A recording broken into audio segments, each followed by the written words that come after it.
everyone, and welcome to Rage Print. I'm Andy, and that's John. And we are going to glue together some R2s. So both of these are Mark IIIs.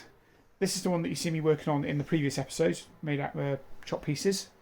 And this is the one that was printed on a 500mm print bed. eSun PLA Plus. Petchy or some description. Whatever Mike used. Yeah, whatever Mike used. So these are both more or less ready to glue together. As you can see, this one's had the supports removed on here, and we did a test fit of the utility arms. And broke one. Broke one, so he's making new one of those. I still need to remove the support here, and I still need to remove the support on here as well, but I'll do that later once it's all together. Other than that, we're ready to go. So I'm just going to rip this off with a pair of pliers. And I've done the other side already, just want to see how hard it was. And then we'll start putting things together. So we'll join you in a second. So we have, as we said before, we've got the two bodies. So this is mine with the skirt attached with the bolts. And this is the Charity Droid, which you can see is the same but has the footplate mounted, which we haven't talked about yet. But other than that, they are identical. So John's going to take the screws off that just so they look the same. The only other thing we're going to do now is we're going to sand the bottom of the next ring just so it's a bit smoother, and then we'll put the threaded rods through and start gluing, I think. Or we might just put all three rings together and just chance it. We'll see. But essentially that's all we're going to do. We're going to put the rods through, put a screw and washer down that side, build up the rings, put the threads through, and then screw it on the other side, and then just glue in the middle. So I'll let him do that. I'm going to sand the bottom of those with a sanding sponge, eat my curly whirly, and then we'll get on.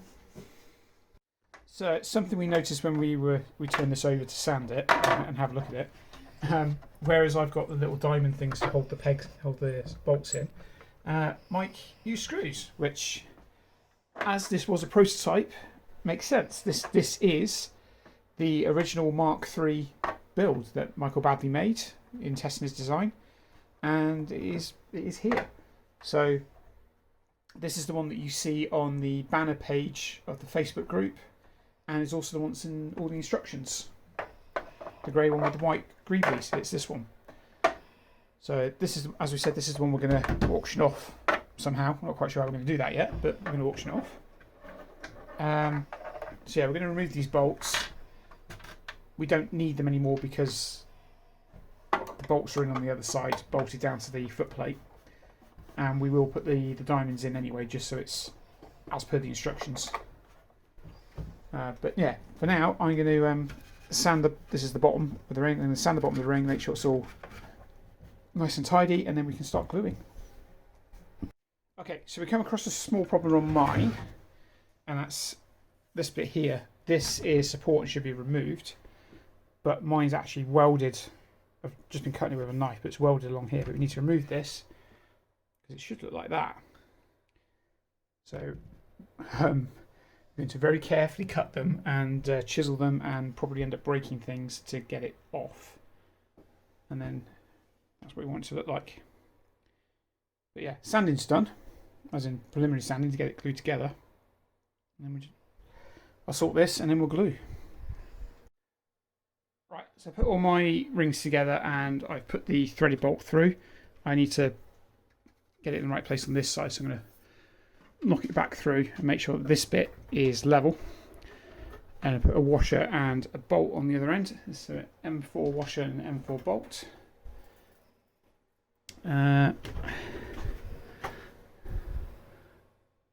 Random. Sort yourself out in a minute. You can see John's just getting ready with that now.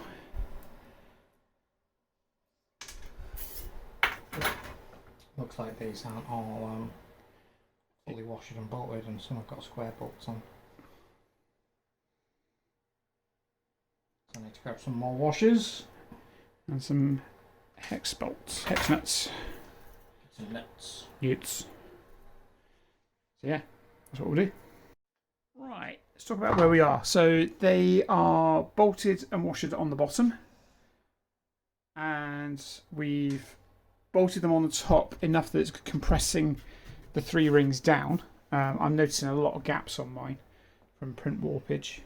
The other one's looking fine.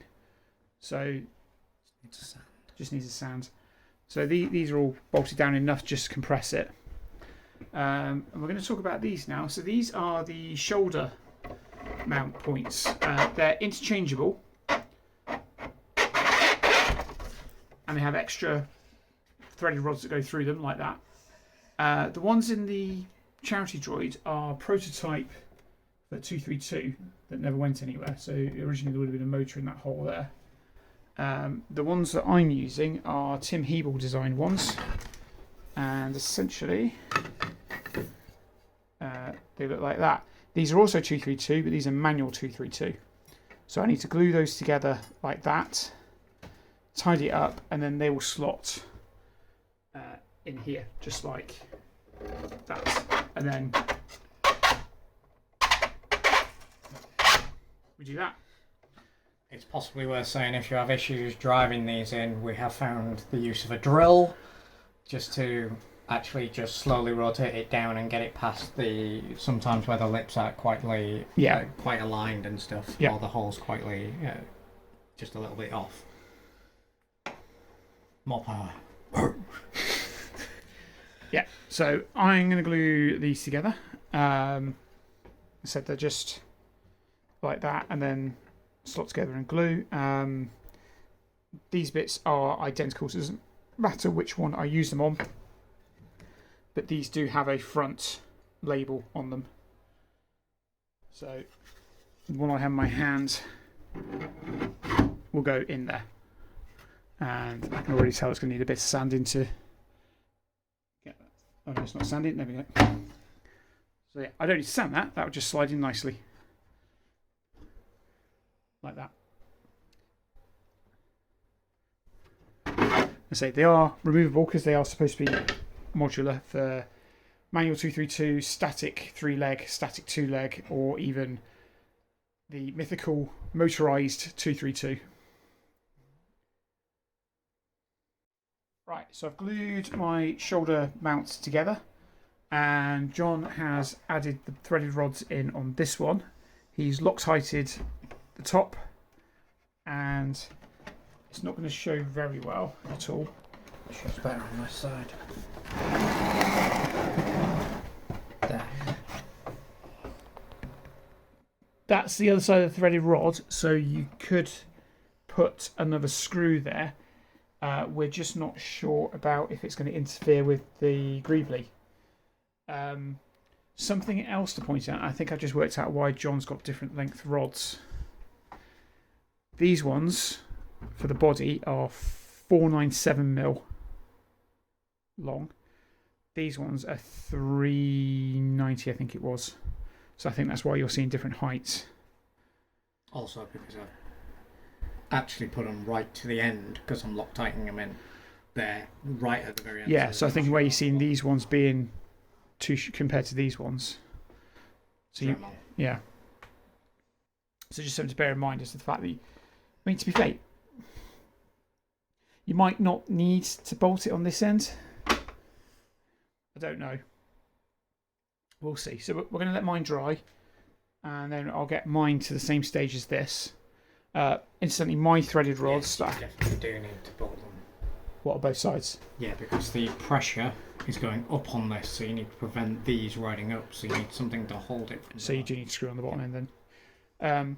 So yeah, my threaded rods. So when I bought them from B&Q, they were 1 metre long. I just cut them down to 500mm. So mine will need chopping down for the shoulder mounts, which is fine. So all I'll do is what John's doing now, make this the short flush to the end, and then I'll Dremel it on the top with the Lazy Susan taking it off. With that taken off.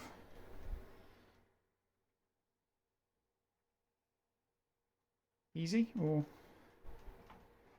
You've got to remember I'm using square nuts here. So it's actually a bit easier, I think. Yeah, it's not too difficult, but it's the interference, so we need to get that gravely and have a check. Which is just beside you, by the looks of it. Is it? I think so. It's one of the side vents. Sure it is in there. Other way.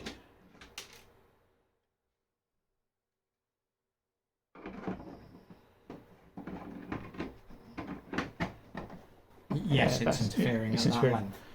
So you need more height on this. So that needs to be flush. Yeah. Okay, there you go. So John will do that. I'm going to mount these into my droid. They should be dry enough now, and if not, they'll finish drying in situ. And then I say I'll get mine to the same position as this. Right, we just had a thought. Actually, we don't want the shoulder modules in when we're gluing, because otherwise we might accidentally glue the shoulder modules to the rest of the body, which kind of defeats the point of being removable. So incidentally, I've just put one of my threaded rods in, and I just there we go. So I'm going to move that to flush, or more or less flush. There we go. That's how much I need to chop off. So I'd actually end up about probably just above my finger. So I'll have to do that on all of those. Yeah, John's just working out how much he's going to need to chop off on his as well. Something we should also point out, because we've not talked about it, is this. This is the motor mount and the slip ring holder for the proper Mark III slip ring mount holder. So yeah, my shoulder mount's fitted fine.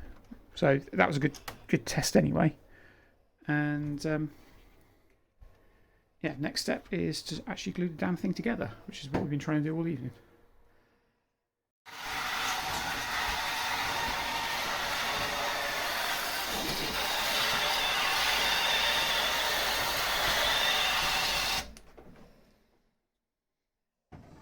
$180 grip? 180. No pressure. And that was, what, 30, 40 seconds? Yeah. So we just tested it on this bit here, and it was originally like that, and it still needs a tiny bit, but here, it's fine. Plastic. Dust. Yeah. So yeah, it's worth it, and that's on the lowest speed, you said? Yeah. Yeah. Speed 1. Been using it on BB-8s, so for sanding some of the panels. Got 2 panels over here. So those 2 replacement triangle panels took me 5 minutes to sand down the plastic till it was baby smooth, and then a single coat of Motip spray putty. Thickish coat. Thickish, yeah. And then a quick sand down with 600, and it was done. 600 using that? No, just hand. Hand sanded. Hand sand 600. So, I mean, if that works on the R2s, it's going to be a bit more awkward because of all the panel lining and the multi-layer. Mm. And if it works on that, it's going to reduce sanding and prep time by ages. But we digress. We do digress. So I've taken the shoulder modules out of mine, but I have put the threaded rods through just to give it a bit more stay in place, please. John's leaving his in, and you're not gluing tonight, we've decided. Yeah, I'm not going to glue because I've put Loctite in the bottom end of each of the threaded rods, and I'm going to wait for that Loctite to set, and then I'll glue tomorrow so it's ready for the next build session. But essentially, how I glue mine now will be how this one's glued, because they are now, apart from the back door, the same. More or less. And the back door has its advantages, which we've already found. Yeah, it's easier for me to get to nuts down there, for instance. And also the threaded rod coming through here as well. So, yeah, has its advantages. Speaking of which, that is the back door there. I was going to put it together today, but I don't think I'm going to get a chance. So I might put it together later on in the video. Yeah, so gluing. These are now pressed down as much as I can using the screws and, the threads and the bolts. These are just a bit of extra stability. So now I'm just going to run EMA around here. If I'd really thought about it, I would have put it in on each layer, but I don't want to take the bolts off again now.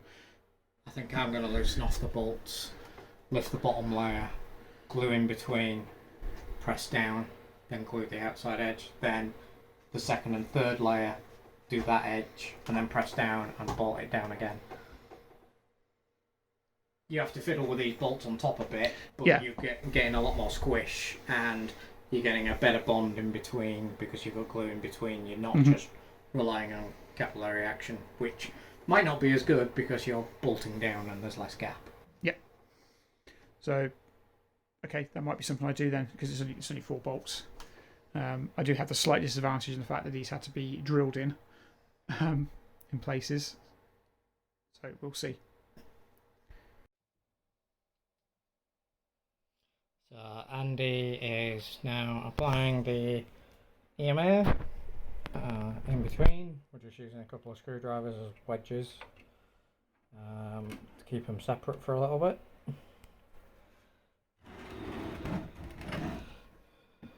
The EMA is going to evaporate long before I can compress this plan together.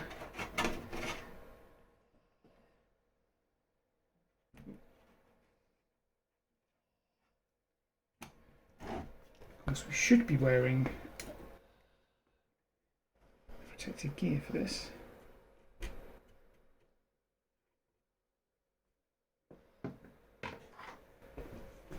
Right, can you spin it around again? I shall pull this out now. Just need to do it around there. I mean, it should still be a little bit tacky when you glue it, so it does give you some the glue. amount of it is going down the side. It's pretty smoothing. Yeah.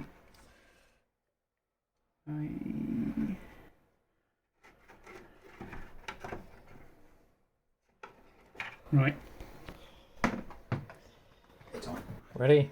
Yep. And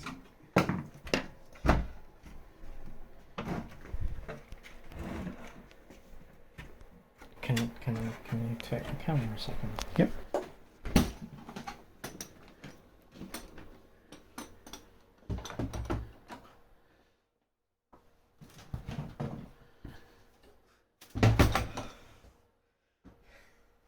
Well, that works. So just make sure it is actually. No, you need bolt there. Yeah. That's that one. Well, is it? Because I do have warp. I think there might be warpage. Yeah. It's level everywhere else. Oh, 3D print pen that. Yeah. Just get a bit more weld. Yeah. Right, I'm going to very carefully turn it around. Right, that should be enough. Yeah, I've got the same issue here as well. Actually, it's further around here as well.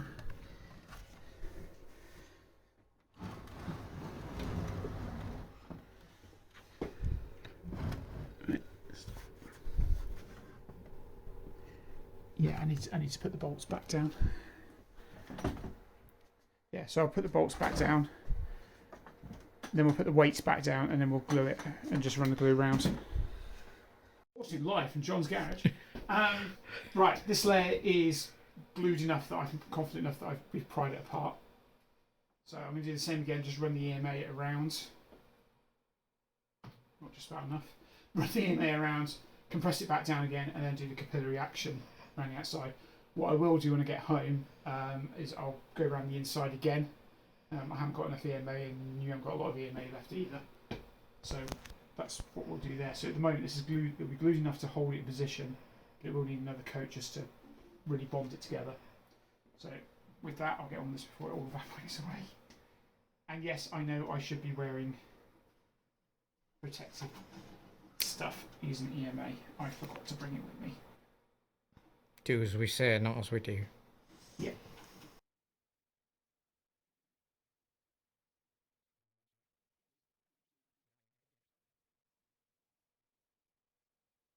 EMA does have a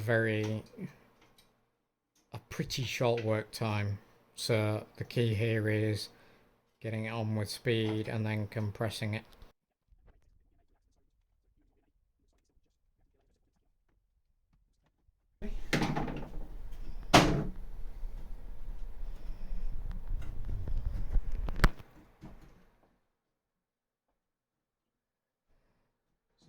feel that's tacky.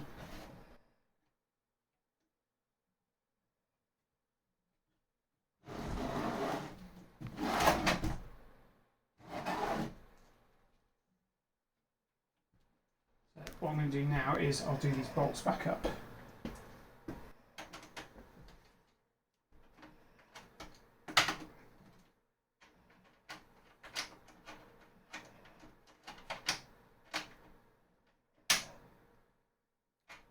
With these bolts, we're literally just getting it finger tight. A firm finger tight at the top. And push it up from underneath. Because the L tend to drop down a bit. There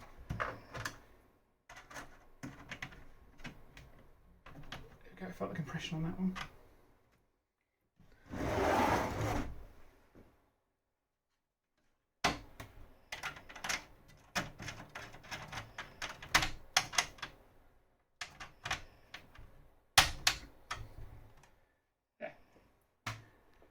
So now I'll do the same again, just run the paintbrush around and do some capillary action. Luckily, my warped prints are actually going to give me a bit of an advantage here because I can get more EMA in between. But otherwise than that, the warp's bad.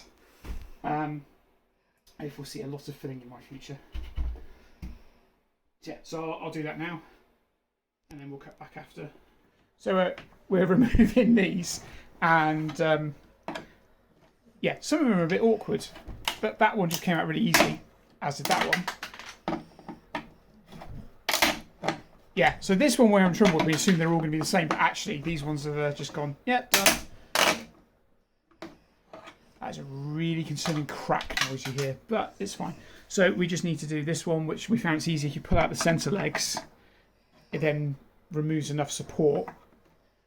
It removes enough support that you can just pull the outside legs out and it pulls away the rest. Do not be afraid to manhandle your R2. Or your friend's R2. In this case. How do we knock that one out? Yeah, it's that. Yeah. I'll bash it out gently.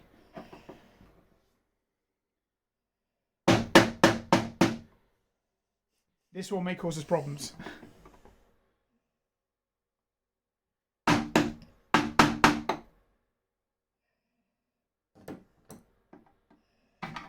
Try twisting it out again like we did before. Yeah, I think I've released it enough that way. Alright, we'll play with this one. So we're now removing the utility arms ports.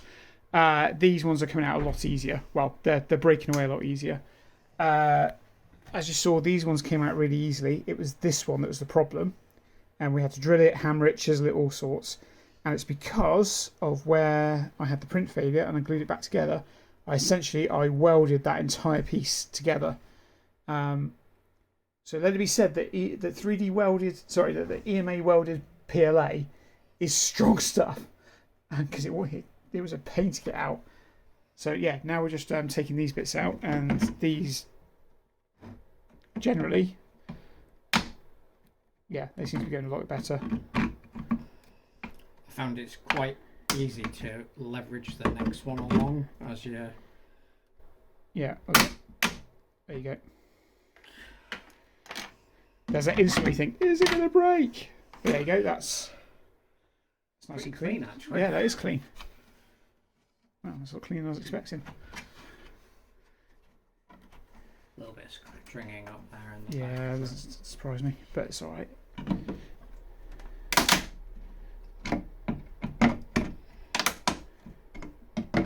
It does get a little worrying when it creaks and cracks. Yeah, because you think, is it going to snap the wrong thing? Especially with the problems you were having with your printer at the time. Yeah. Have they created functional welds where they shouldn't do? We never really tracked down what the problem with the printer was, other than the wire on the going to the heater bed was breaking, or it's a sidewinder, so it's a known issue, but where it's continually moving back and forth, it's starting to break the wire. So we think it was creating temperature fluctuations on the bed, causing the warping, and also causing this. It's since gone away since I replaced the wire. But yeah, that's looking pretty good. I mean, there are bits I need to tidy up, but other than that, it's all there. Looks like an R2 to me. So what we did is we tested this, because that's the one off the charity droid. I think it's the other way, but let me just check it fits. It fits fine. So what I will have to do is sand it a bit more, because obviously these get painted before they get pushed through. And if they're painted and pushed through like this, they'll chip.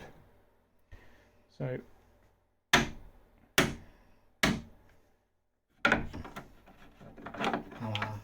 yeah, and a little square net will go in there to hold those in.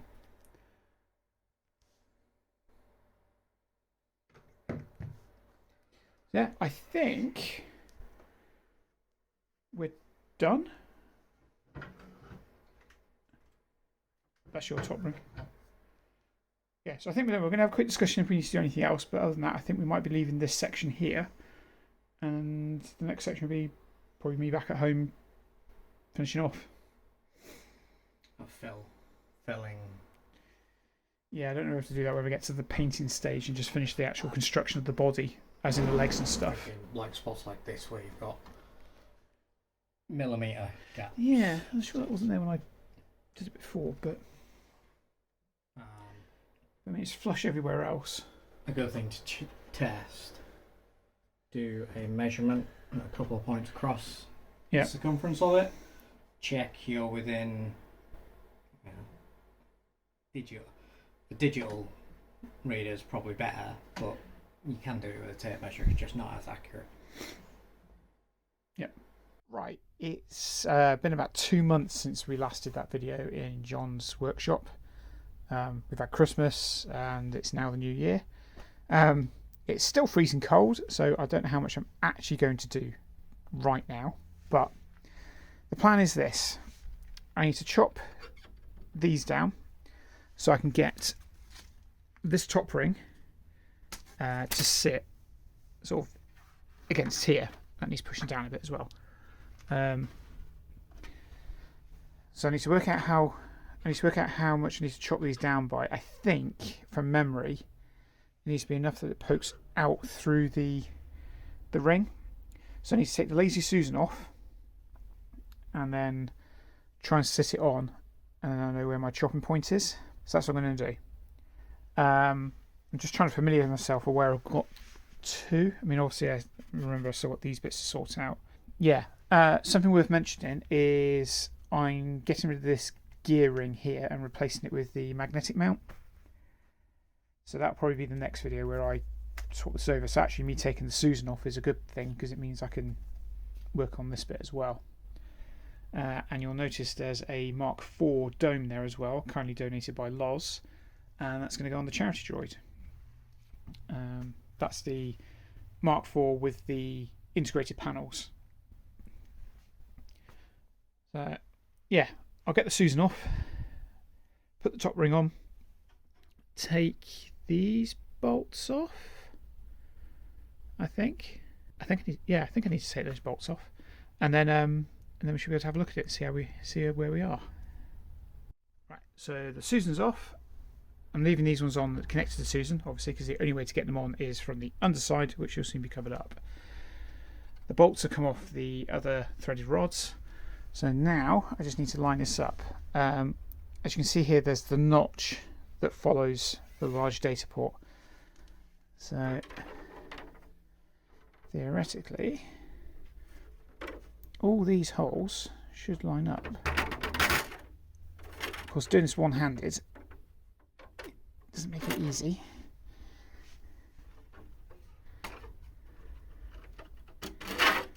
There we go. Oh, no, that's... Right, okay, I'm going to have to do this off camera. I need both hands. So, I'll see you in a second. Right, there we go. I've got it on, and as you can see, it's gone over the threaded rods that go through the body as well. Now, as we saw in the last part of this video, these threaded rods are only held on the underside, so they're quite easy to push through.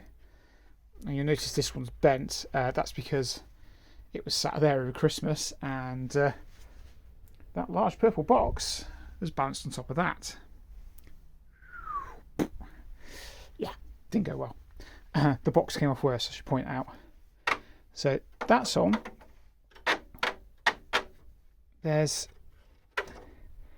a bit of, I need to pull these Susan bolts through a bit more, because that one's holding up this edge.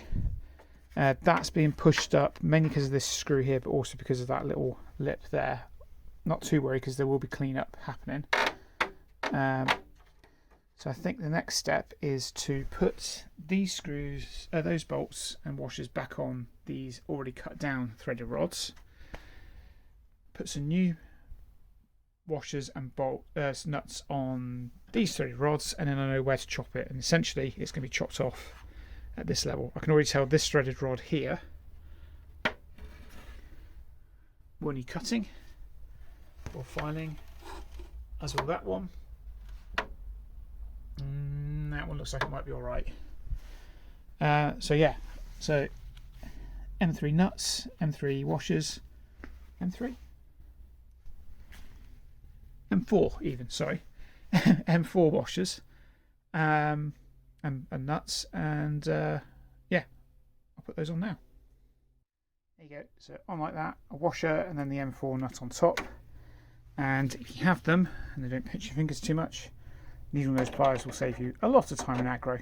But just do them up as tight as you can. Don't worry about the fact that that's just pulled that apart, because they're not actually joined. But essentially what you're doing is the threaded rod that's just there, as you can just see there, I need to pull that up on all four ones, so that it's the minimum amount of threaded rod is showing on each side.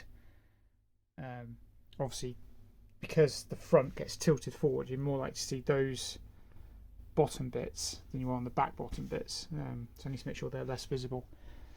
So I'm going to get all the nuts on now just to hold the ring on, and then I can look at that in a second. So I'm just putting in the bolt that goes at the back of the droid. This is an M4, stay in focus. This is an M4 times 14 mil, just what I happen to have lying around. If you have a 12, you might be able to get away with it. It'll just poke through. Anything longer than 15, you're going to be in trouble. So 14 seems to be okay. It's not actually mentioned in the instructions what size you need here. But yeah, just putting that through, and then I've got to put the screws and bolts on the long bits left, and then we're ready to go.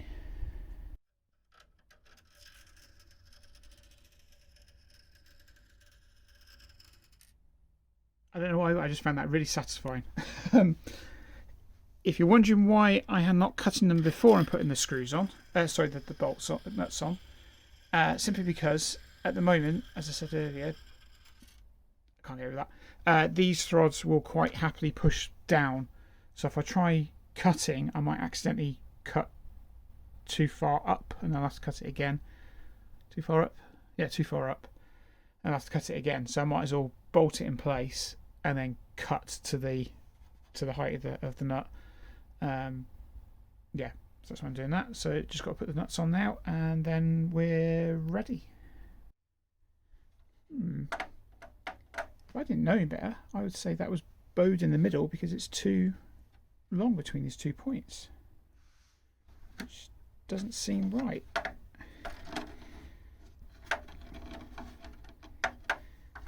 It shouldn't affect anything. Oh, actually, is it this? No, it doesn't appear to be that either. I mean, it shouldn't affect the droid. No, it shouldn't affect it because it'd be on the Lazy Susan, and there will be a little bit of a gap to account for things like this. But I don't know why. Of course, you don't glue this down because you need to be able to take it off to replace these, do maintenance in here, maintenance on the large data port, anything like that. You need to be able to take this ring off. so it doesn't get glued down. Bit interesting. I wonder if the same's going to happen on the other side. This side's done it as well, and I know why. It's these. They're countersunk screws, but there's nothing to countersink into. So essentially they're sitting proud underneath the Lazy Susan. So they're pushing that edge up, which is creating the bulge further along. Nothing I can do about it. I could have another look at these, and the thing is, I'm trying to think of any screw I can use that's flat-headed, because these have got a bulge. Yeah, the countersink have a bulge. I need to try and think what I could use instead. I don't think you can get thin, flat-headed, non-cap head screws, so I don't know. I'll think about that one. Yeah, I'll have to think about that one. But anyway, they're all on, so now the next step is just to mark off where to cut it and cut it. And you might be wondering, why did I not cut it here so I have less to screw down on and save myself some trouble? Simple answer is, that's a usable piece of threaded rod I can use for something else. That is less usable. So if I cut it off where I need it, I can use those 4 pieces for something else later on down the line, maybe on a baby droid or something completely different. The point is, I have a longer length to use than 8 half lengths. So that's why. Also, likewise, if I was to cut, say, here and then put the bolt down, I know what will happen. I won't be paying attention, and I'll go bzz, bzz, and that made me very sad. So yeah. So I need to chop these 4.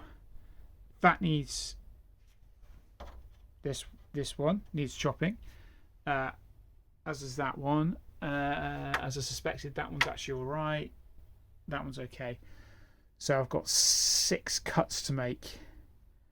So I'll get the Dremel out and cut them off with the cutting wheel. I could use a hacksaw, but I can't. Can I get a? No, the hacksaw blade will get in the way. The hacksaw handle will get in the way. So yeah, I'll use the cutting disc. Right, here we go. So a probably well past it metal cutting disc, and I'll probably be going in. Yeah, I didn't really think this through, did I? That kind of direction. Maybe the hacksaw might be easier. Yeah, let's go with the hacksaw. So, hacksawing all 4 of these. Try and do these ones somehow, and then we'll be done. Done. That took about 5 minutes. So now I just need to go over, well, not that one, but these ones, just go over with a file and just get rid of the bird edges. Here's a moment for you. Keep these loose, especially this one and that one, because obviously they need to move to be able to fit the Lazy Susan. I just tried putting the Lazy Susan on and it won't sit level because I can't move these. So now I've got to undo this bolt, at least this bolt and that bolt, so loosen it up enough for me to be able to loosen this up so it'll slide more, and then do that back up so I can get the Lazy Susan on. Yeah. Right, so here's the best way I think of doing it. Loosen, as I said, loosen the bolts nearest these screws that go on the shoulder hub connections. Oh god, words. Get the Lazy Susan on. Make sure these are all loose. Get it in position. It's still rocking a bit. Get it in position, and then tighten it up. So you're tightening up the screw into the nut that's inside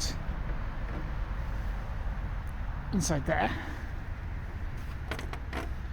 And then once that's done, take the Lazy Susan back off and tighten those back up again. At least I think that's the way it's going to work. We'll find out. Okay, I'm having real trouble getting the Lazy Susan to sit level, and I think it's because of this bump I had. So I've taken this bolt out, so if I take the whole ring off to take this bolt out, so it means I'm one less bolt to bolt the Lazy Susan down. I think it'd be fine. At the moment I'm actually two less bolts because I put so much pressure that actually broke that. So that can be glued back in, luckily, so that's fine. But that's now sitting a lot more level with this one missing.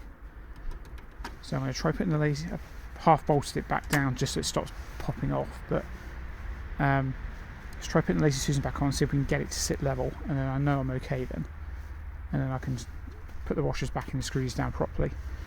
If there's one bolt missing, it's fine, it's still been bolted down in 1, 2, 3, 4, 5 other places, so one's not going to make that much difference. It'd be better if it was the one at the back, to be fair, that was missing, but never mind, have to deal with it. So I don't remember other people saying they had this problem. I might ask around on the group and find out what other people did, because this doesn't seem right, that that's bulging because of these screws. Right, that is much better. Bear in mind it's not actually screwed down, but that is much better. I've even pushed in the broken bolt for the moment, that will be glued in a minute. So yeah, all because of that one bolt there. Really strange. So I suppose what I could do is drill a hole here to accommodate where the screw needs to go, so it can just sort of slot in. But I don't know, that seems a bit, I mean, it would keep all 6 screws in for the Lazy Susan, but then I have to make sure I drill the hole in the right place. I'm going to leave it like this. Five's enough once it's screwed down.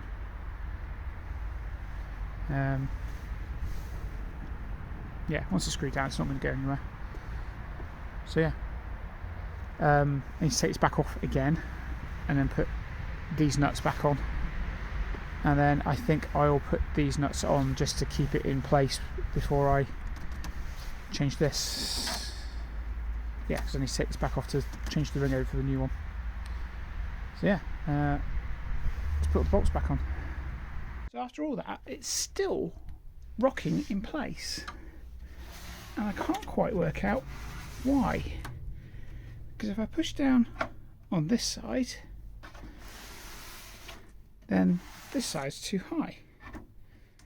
And the only thing I can think of is it's this screw, the other hub, it seems to be rocking on that point. So I've got to take this one out as well. So we end up with just 4 holding the Lazy Susan down. I mean, it would hold it, but it just seems wrong. Yeah, I don't know. It just seems wrong to me. It just doesn't seem right. There's supposed to be 6 screws to hold the Lazy Susan down. So why are the 2 over these hubs being the problem? I must be using the wrong screws, but those are the ones it's said to use.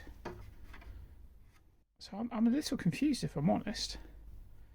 I'm going to try taking this screw out. It's the only thing I can think of doing, and just seeing what it does.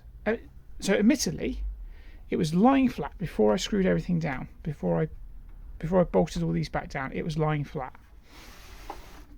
So, and that's because this bulge wasn't there. Of course, as soon as I bolted these down, that bulge comes, and that bulge is coming from here against this. I mean, is there a dip? There's no dip there, but there is a bulge there, which is, oh, actually no, because if it's pushing it up, it'd be pushing it up from there, wouldn't it?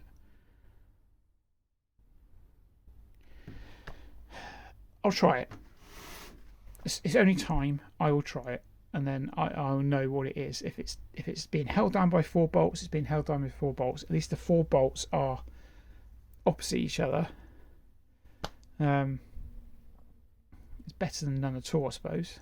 And then I might go back and think about this idea about drilling a hole in the top of those to accommodate the countersink of those. There we go, and miraculously the problem has gone away. So if you do this, let's try that again in English. If you do this style of top ring, don't bother putting those in, or we'll see if there's a mod we can do for these where you can accommodate the countersink. So these are in. Needs tightening up a bit in places, but overall that's in. I need to glue that one in again because it popped out while I was trying to work out what the hell was going on. So I'll glue that in. I'm going to use super glue and plastic weld just to give it a double strength joint, so that shouldn't come out again. The thing is, once this is all done, I should very, very rarely need to take both the Lazy Susan and the top ring off. Very rarely at all. Only if I ever need to replace this, or for whatever reason I need to maybe get in there, but even then I don't think I need to. So yeah, I think once it's done, I'm going to need to take the Susan off to be able to do something with a large data port. Fine, okay. But other than that, I shouldn't need to touch it that often. The next step is to glue the rear panel together. So as you can see, it's in 3 pieces, a bit like the Prusa cut. The difference to the Prusa cut is I put the grub screw holes in. So I've got 3 pieces and they just stack on top of each other like this. I've already cut all the brim off, as you can see. I might just spend a couple of minutes cleaning the edges, because otherwise I'm not, once those 2 pieces together, it's going to be really hard to get to the edge to clean it. So I'll just quickly go over that with a sanding block and then I'll be back. And done. So just give it a quick go over with a 180. And yeah, so as I said, they stack on top of each other. Make sure you get them the right way around. And they'll just go like that. So next bit we need to do is get some epoxy, mix it up, put the gloves on, get some epoxy, and we'll put the epoxy in there, glue grub screws together as we normally do, and put a line of plastic weld just to keep it good together, and then rerun the plastic weld around the edges. And if my clamp is big enough, I will try and clamp these 2 pieces together. It definitely won't be big enough to do all 3. So if you have a big clamp, that would be helpful. Just bear in mind also, when you're putting the clamp together, it's probably actually going to naturally want to do this. Just bear that in mind. So I'll quickly get some gloves on, mix up some epoxy, and then we'll stick these bits together. Right, got my epoxy, got my M3x10 grub screws. Also got my magnets, we'll need these later. I'll come to those in a bit. So we'll start off with the bottom bit. Mix up the epoxy, hope it hasn't gone hard.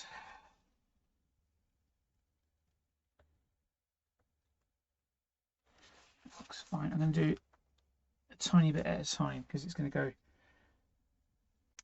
harder long before I can do all 3 stacks together. I might get away with doing 2 stacks. Talk amongst yourselves.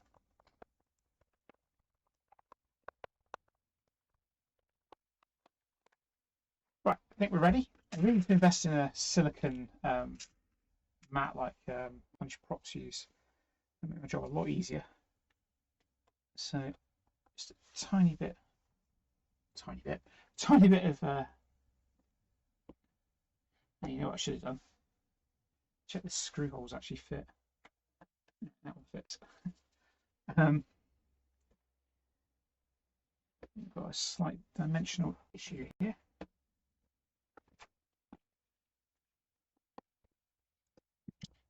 Okay, this one might actually have to be screwed in. That's shouldn't be happening. So either means my printer's off, or I got a when I was redoing the holes, I got one the wrong size. I suspect it's the printer. Looking at it, it's only slightly off.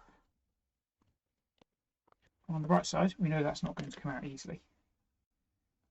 But just to make sure, probably should have done that beforehand.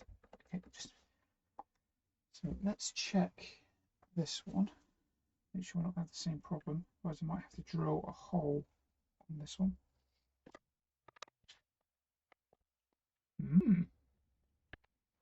Bugger. Right. Okay. I'm going to have to very quickly drill the holes out. Or will I? Or will I? Is it just the brim in the first layer squish? Was the issue?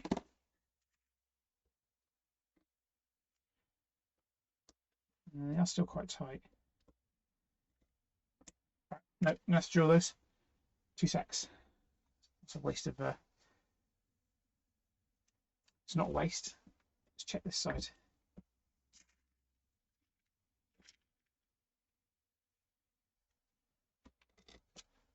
Top's fine. I think it's the first layer squish. Yeah, that one's fine. Run away. Interesting, it's done the same one here as well. Different printers. So that is potentially the same on this side as well. Yeah, okay. All these holes need drilling out. So that'll be an M3, possibly a 3.5 drill bit to drill them out. So, excuse me a minute. As I suspected, it was it's a bit first layer squish and a bit dimensional issues on the outer edge. M3, and literally just cleared the outer layer using an electric drill, and they will fit now perfectly fine. I'll put those back in a bit. Right, where were we? So that's there. These right way around now. So check these all go together, and they do. Perfect.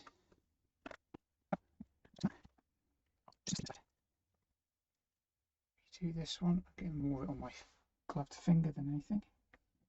Right, you get back in there. Right, means I can do these. There's just enough stickiness left. It's only just to hold it in, really, because the plastic wel's going to do most of the work. Just run a bit of plastic weld along there. It's mainly just to soften the plastic a little bit. And the same one here. Try not to touch the 2-part epoxy if I can help it with the brush. It's probably got to be quick because the plastic weld goes off, the 2-part epoxy goes off. Right. There you go. That's together. Just push it down a bit.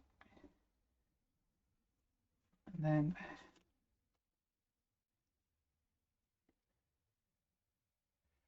check it's more or less flat. There's a bit of lift there. A bit of lift there. That's just on the build plate. Now, obviously wear a face mask when you do this, as we keep saying. Run the plastic weld around like that and let it seep in. Turn it over. Brush off any stray bits of brim that you might have just cleaned off. And then do the same there. You notice I'm not being massively careful because it will just seep in. And there's a join line there. You can see where the join line is because it's different colours. Right. So that's together. I'm going to leave that for a couple of minutes just to go off, and then I'll come back and do the next layer. Mix up some more epoxy. So let's get this next layer in.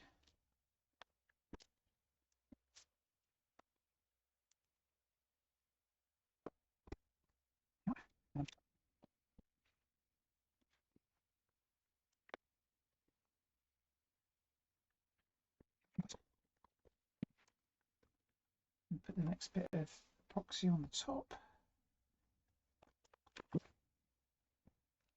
and then put the final section on.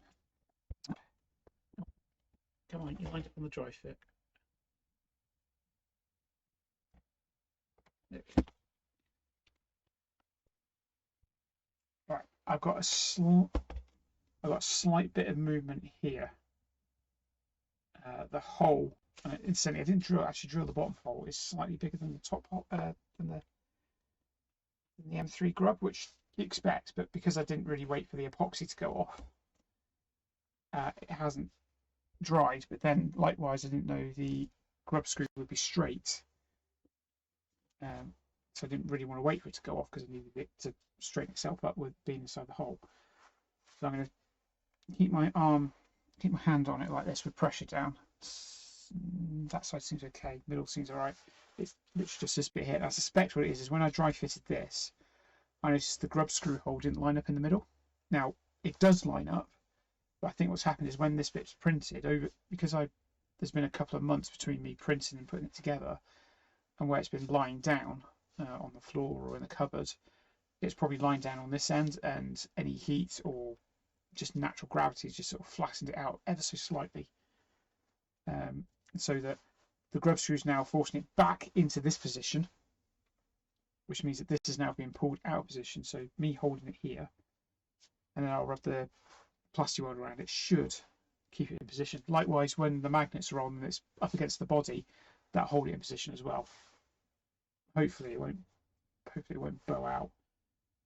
So I'm going to sit here for a couple of minutes and wait for the epoxy to go off. I mean, theoretically 5 minutes, but we'll see. You know, I could just cheat.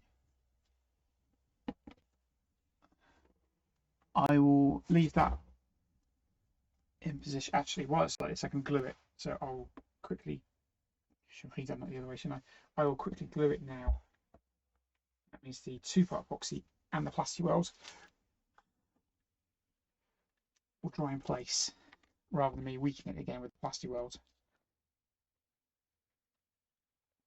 Of course, can't actually get the plastic weld under there, but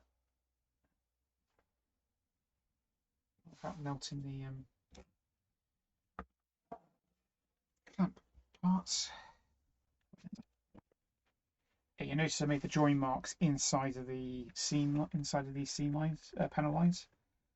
So yes, they're a pain to glue together, but they're a little easy to cover up. You just got to worry about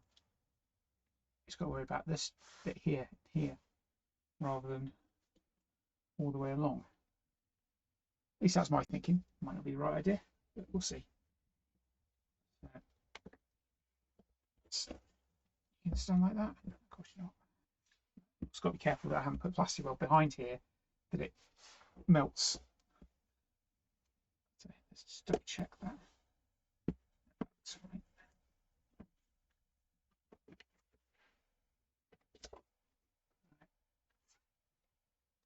I'm just going to leave that now. I'll come back in about 10-15 minutes. I think it's probably dry enough, so do that. Ooh, there's still a little bit of wobble in there. To be fair, any plastic weld there yet.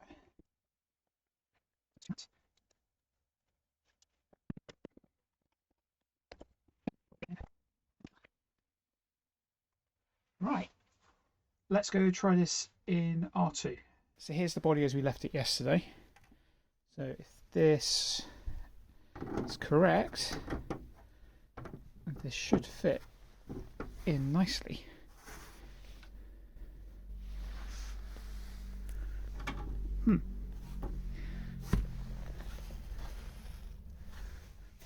So there's a tiny bit of support there in the way, and there. We have a quick play around. So I've cleaned that bit up there. It's left a bit of a gap, which is annoying. And as you can see here, it's still bouncing out, and that's because R2 rolls away. There's still a bit of support material here that's in the way. Once it's in, it will sit flush. It's sitting flush this side, and also bear in mind there'll be magnets there to hold it in. So I just need to clean this up, and I'm just clean it with one of those. There we go. It's going to need a bit of sanding just to make the fit. Let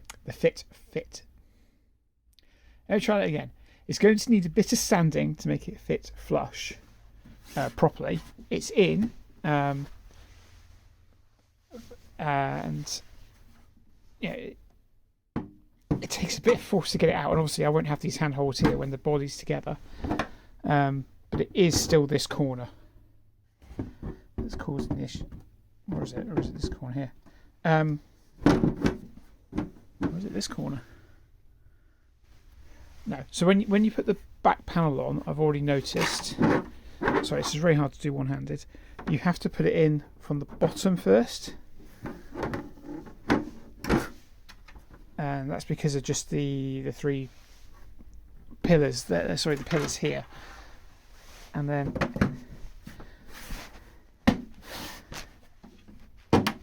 Yeah, it needs to be a bit of sand in here, I think. Let's just sand it all around. We'll sort that. So that's the back panel on. Magnets next, and it's just 4 magnets, so one at each corner on both the body and the back panel. Let's get the magnets glued in. So these are off eBay. So. And they're N52 10x5s, and they just go in there like that. So we need epoxy in, and the other thing you need to be aware of is polarity. So obviously these bits need to be able to attach to the back door of the panel. So to that end, I'll be marking the magnets. Get them out of the packet.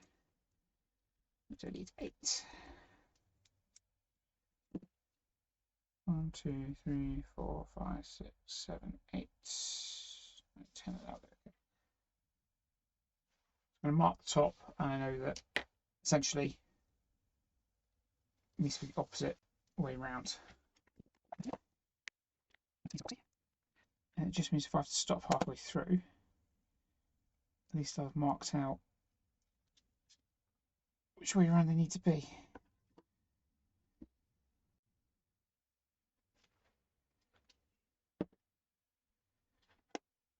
So just quickly mix it some epoxy. Of course, because it's so cold, it's actually taking longer than 5 minutes just to actually set. It's going off and becoming unusable, but it's taking longer to set because it's cold.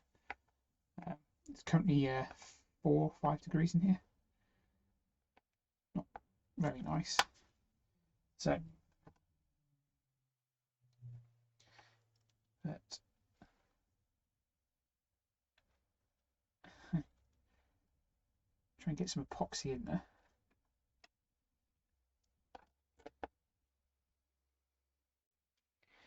Use the thinner side.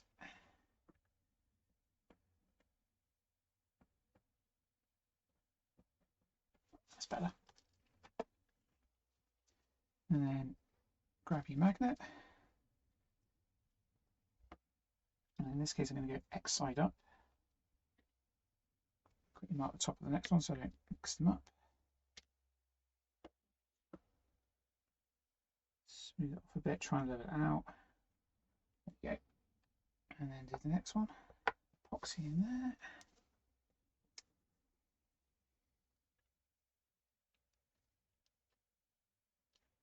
Grab one magnet.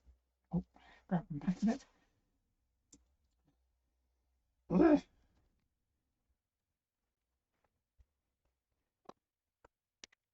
Be careful now because the epoxy on the magnets.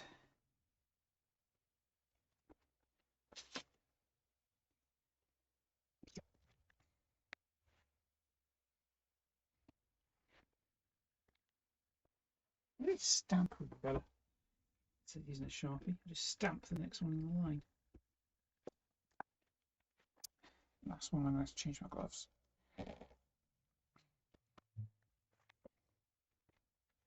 Okay, epoxy all over it. Might just ruin those magnets.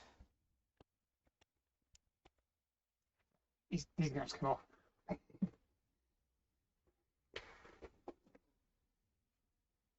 Yeah. Right.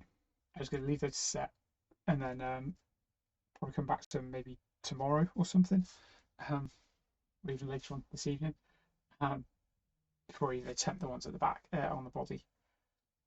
Because yeah, I'm just gonna leave it. Next step is to get the magnets into these holes here, and in this case, the X will be going in like that. Oh, sorry, in like that. So X in like that, which means that the back door will then go clunk, hopefully. So same as before, just mix up the epoxy, put some epoxy in the hole. I've just testing just then, the hole is an awful lot bigger than the magnet and a lot deeper as well.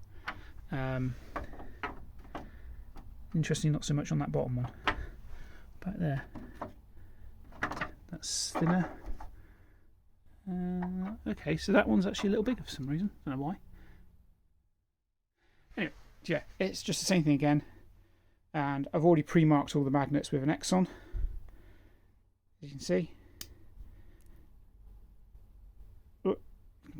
So I'm not going to put sticky finger marks, because what I actually did was last time when I was gluing those ones on is I ended up, where I was rubbing my fingers with a bit of, even though I had the gloves on, or with a bit of epoxy, they all stuck together. I had to get a palette knife and split them apart. So I've done this beforehand. I'll glue them in, and then I'll cut back and you can see the magnet going in, the door going on. Right, those are in. Focus. But I'm noticing something very strange as focus, as it starts to dry. The magnets are spinning in place and trying to set themselves at a 90-degree angle to the hole. They don't seem to be doing it at the moment, because the more the epoxy sets, the less likely they're able to do it. But I have to keep an eye on it in case they start twisting. That one hasn't done it at all, but these two seem to be pretty bad. And I think I know what it is. There's a threaded rod right here, right there, and on the other side. The magnets are trying to twist in the glue to try and attach to the threaded rod. So if you're doing the back door, it might be worth putting the magnets in before you put the threaded rods in, or at least have the ability to take the threaded rods out again while the glue sets, and then put the threaded rods back through. So I'm going to keep an eye on them, at least until the glue's the epoxy's set more than it is. It seems to be nearly there. They haven't moved in the last couple of minutes. I don't know whether to put masking tape over that and then allow the back door to connect to it to just hold it in place. But I don't want to accidentally bond the back door to the body. You know, any errant strays of epoxy like down here. So I think I'll just leave it.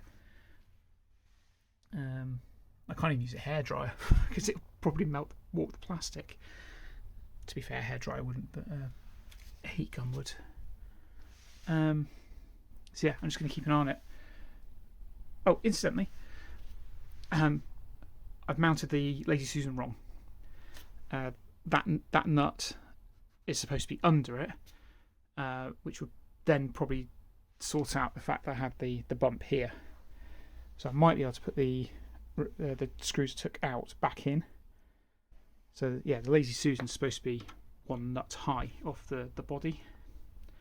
I've got to take it off again anyway because I'm changing it to gearing. But yeah, just in case people are screaming at the screen going, "You've done it wrong!" So I now know I've done it wrong. I've realised I've done it wrong. I'm going to fix it. That's finally dry. It's no longer sticky. It's actually been a week since I last recorded the last segment. Life just got in the way, work. So these are now properly dry, they're not sticky. And if we try putting the back panel on, I already know what's going to happen. But you can see it's trying to attach. But now we get the problem of where it's just slightly needs slightly sanding, and I think the easiest thing to do is probably sand this rather than this, mainly because I've got better access to it. But if I push it in,